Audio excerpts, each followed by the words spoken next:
हमारी ही तमन्ना क्यों करो तुम, हमारी ही तमन्ना क्यों करो तुम, तुम्हारी ही तमन्ना क्यों करें हम, क्यों ना करें तमन्ना।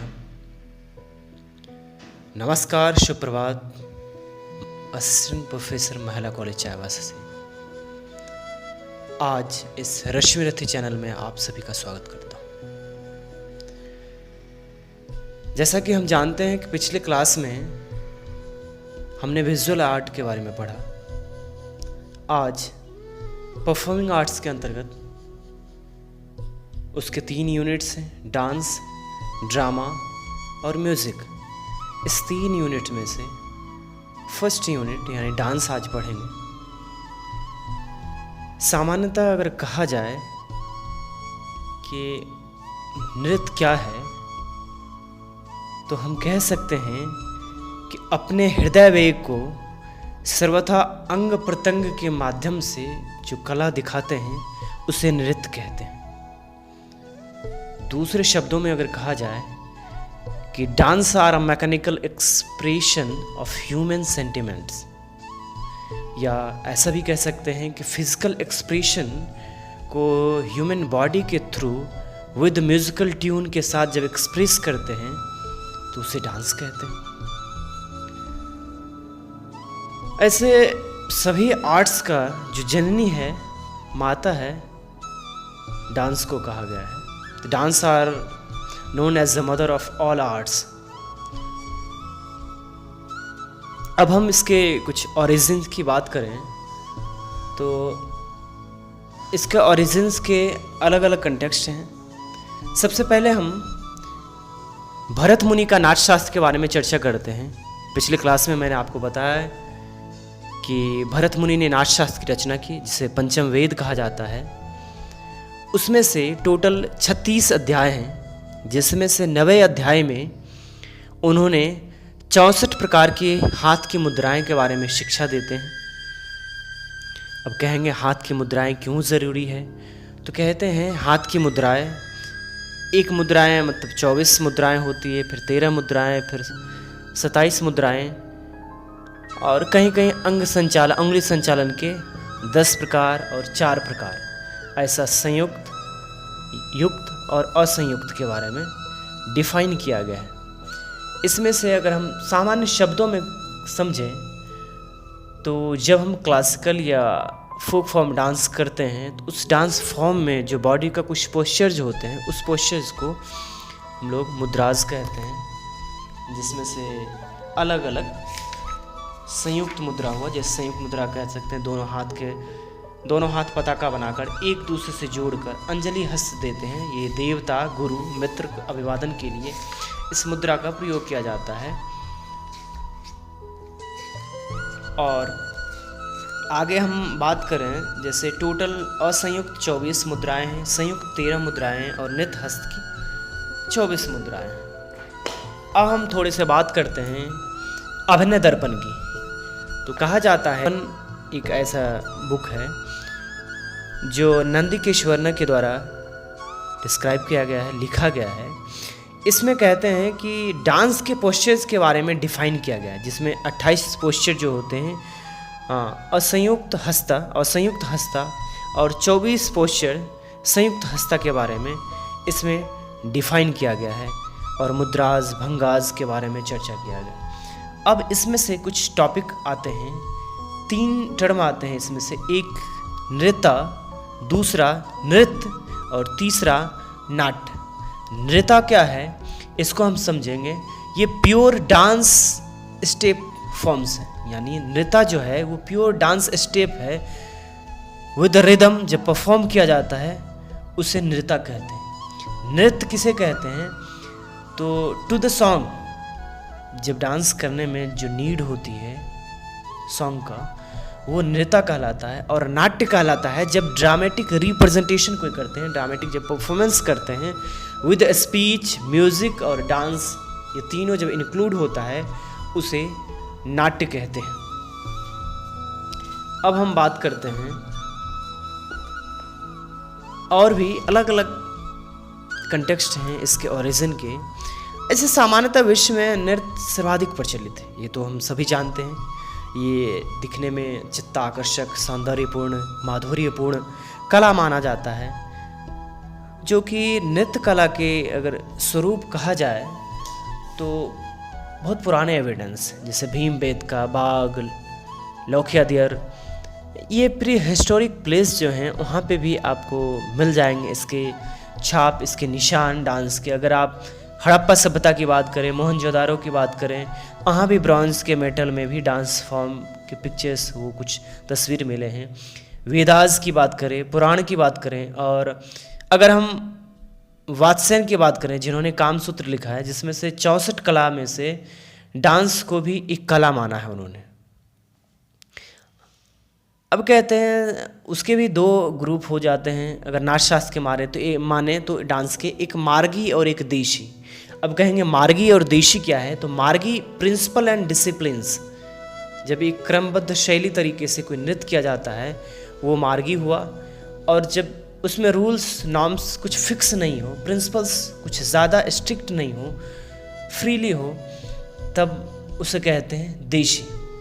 वापस हम आते हैं वेद की तरफ, अगर हम बढ़ते हैं तो जैसे बौद्धिक पक्ष हम जानते हैं ऋग्वेद से, और म्यूज़िक सामवेद से, अभिनय यजुर्वेद से, और रस अथर्ववेद से लिया गया है।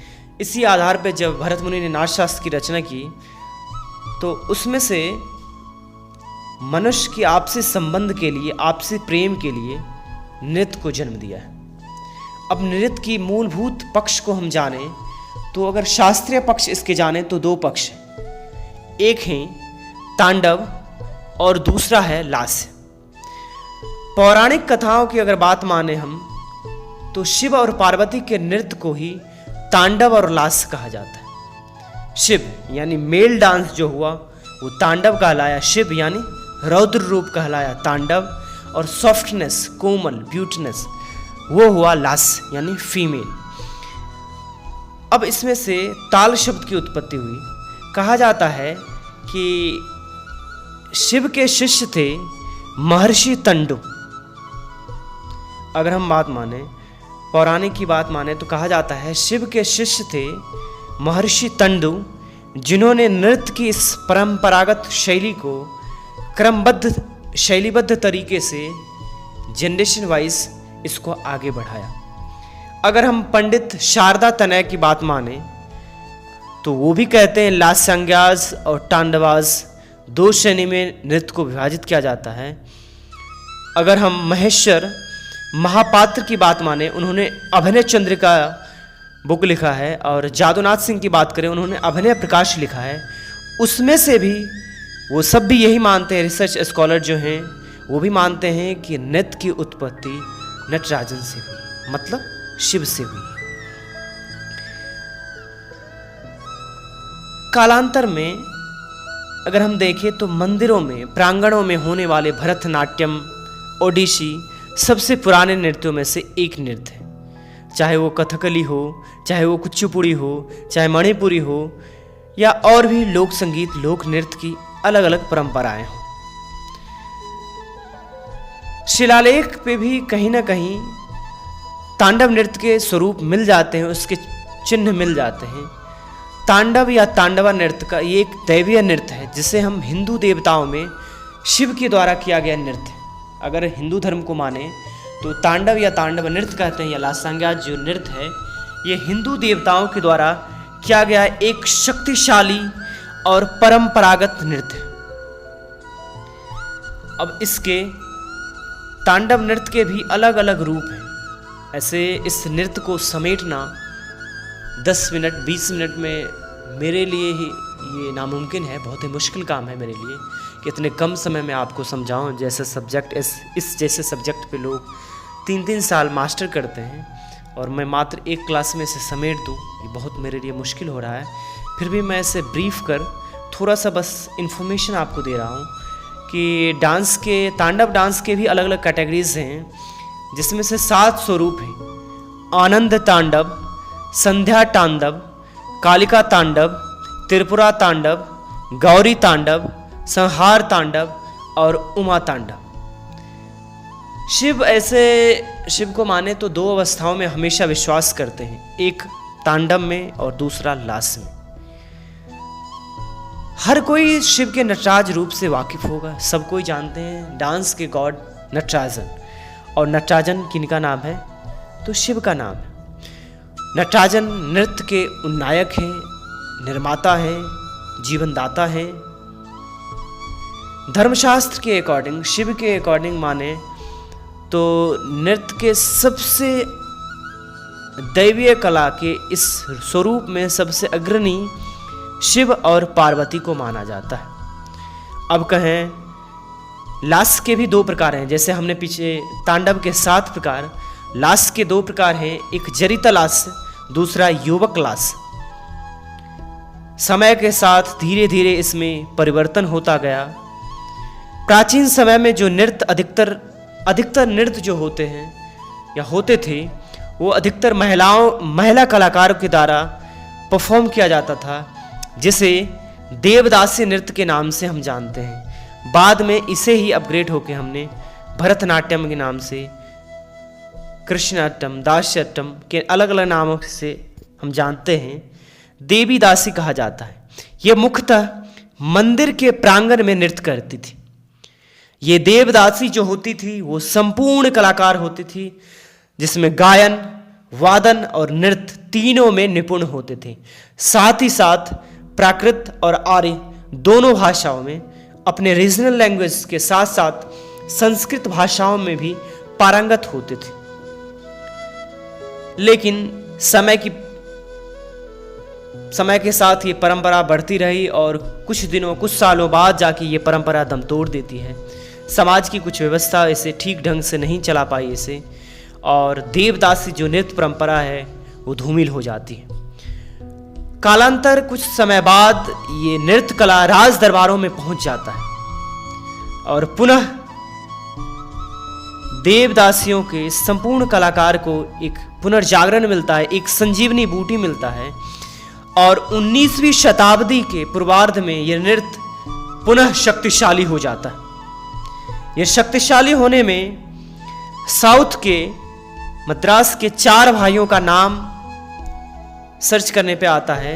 चिन्ना, शिवानंदम, पेन्निहा और वदनेलु। ये 4 भाई हैं जो कि 20वीं शताब्दी में इस 19th सेंचुरी में इस कला को स्थापित करने में बहुत बड़ा योगदान है, जो कि आजकल तंजौर डिस्ट्रिक्ट जो है, तमिलनाडु के आसपास वो डिस्ट्रिक्ट है तंजावुर या तंजौर डिस्ट्रिक्ट है, वहीं इनका बर्थ प्लेस है और कर्म प्लेस भी वहीं है। आगे हम 20वीं शताब्दी की बात करें तो 20वीं शताब्दी में नृत्य उदय शंकर, रुक्मणी देवी, अरुणडले, बाला सरस्वती, इन सभी के योगदान अभूतपूर्व हैं। इन्हें भुलाया नहीं जा सकता है। अब थोड़े बौद्ध और नृत्य उकीर्ण की तरफ बढ़ते हैं तो कहा जाता है कहीं ना कहीं बुद्ध के पूर्व मूर्तियां थी, बुद्ध के स्तूप थे, शैलकृत गुफाएं हैं, बौद्ध चैत्यगृह हैं और मथुरा शैली हैं। अलग अलग मंदिरों में नृत्य के, तांडव और लासंग्यास नृत्य के कुछ कला चित्रित छाप मिलते हैं वहाँ के ईंट में, वहाँ की दीवारों में। गुप्त काल में भी इसके कुछ ना कुछ अवलेख मिलते हैं, चाहे वो भीतर गांव का विष्णु मंदिर हो, सिरपुर का मंदिर हो या अच्छिन्न के ध्वस्त मंदिर हो, तेर के मंदिर हो। ये सभी मंदिर बहुत ही उल्लेखनीय हैं।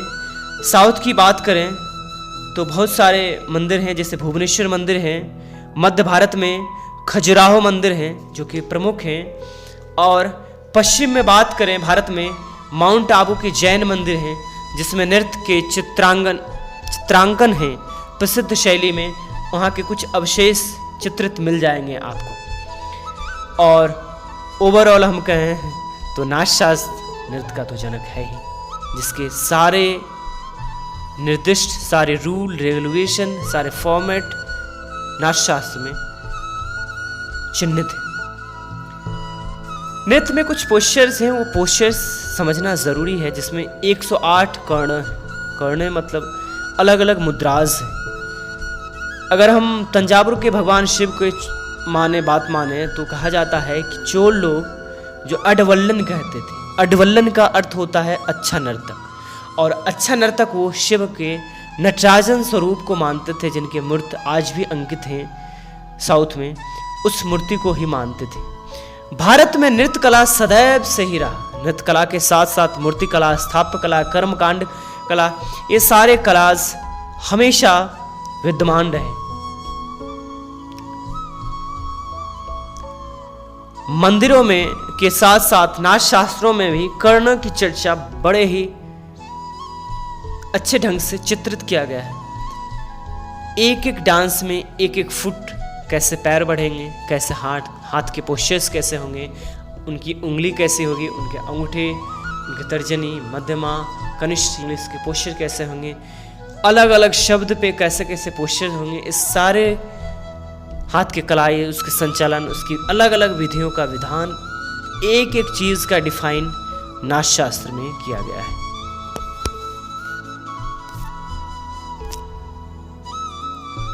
इस पूरे क्लास में अब हम बात करेंगे दो, जैसे मार्गी और देशी, जो दो फॉर्म, जो टाइप डांस के पढ़े थे।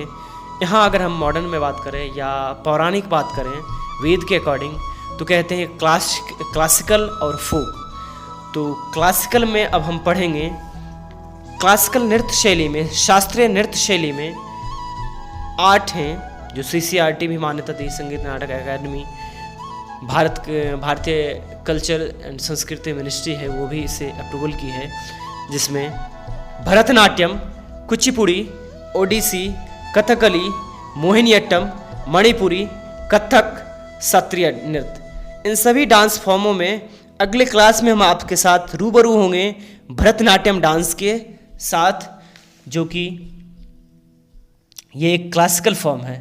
तब तक के लिए धन्यवाद, और इतने देर समय देने के लिए आप सबों का फिर से आभार।